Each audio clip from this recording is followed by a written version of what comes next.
नमस्ते friends, Nikki's किचनमध्ये पुन्हा एकदा स्वागत. आज आपण साध्या सोप्या पद्धतीने घेवड्याची ही भाजी आहे ती बनवणार आहोत. त्याला श्रावण घेवडा पण म्हणतात. तर ह्या घेवड्याला मी स्वच्छ पाण्यात धुवून घेतलं आहे आणि एक उकड काढली आहे. तुम्हाला जर बिन उकडीचं बनवायचं आहे तरी बनवा, पण एकदा उकड काढून बनवलेलं बघा, छान लागतं. हे उकड काढून घेतलेली आहे.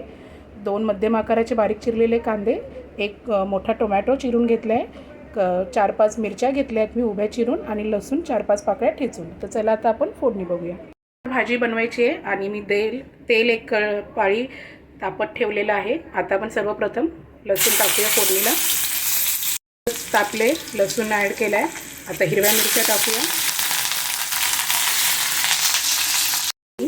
कांदा टाकूया. गॅसची फ्लेम मिडियमच ठेवा. माझं तेल जरा जास्तच तव्यावर तापलं आहे. हिरवी मिरची आणि लसणाला आपण आता चांगलं परतून घेऊया.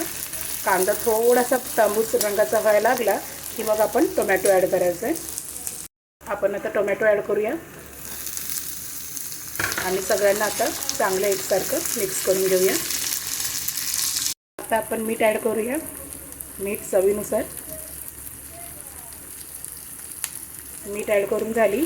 चांगलं आता ह्याला जरा परतून घेऊया. आणि आता आपण ह्याच्यामध्ये घेवड्याची भाजी टाकायची, जी मी उकळीत काढलेली.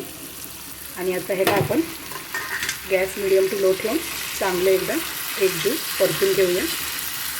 अशी मी फोडणीमध्ये हळद टाकायला विसरले, तर आता थोडीशी वरतून हळद टाकून घेऊया आणि सगळं हे जिन्नस एकत्र परतून घेऊया. चांगली परतून घेतलेली हळद टाकून आता थोडंसं झाकणी झाकून फक्त 5 मिनटं वाफवून घेऊया, कारण ऑलरेडी आपण घेवडा शिजवून घेतलेला आहे. तरी फक्त थोडंसं 5 मिनटं झाकणी झाकून वाफवूया. मिनटं झालेली आहेत. झाकणी उघडून बघूया. चांगली अशी वाफ सुटली आहे. आणि आता आपली ही भाजी बनवून रेडी आहे. त्याला प्लेटीत काढून घेऊ. तुम्ही बघू शकता, साध्या सोप्या पद्धतीत जास्त कुठलाच पदार्थ ॲड न करता फक्त कांदा, टोमॅटो, हिरवी मिरची आणि लसणामध्ये ही आपण श्रावण घेवड्याची वाफेवरची भाजी एक उकड काढून बनवलेली आहे.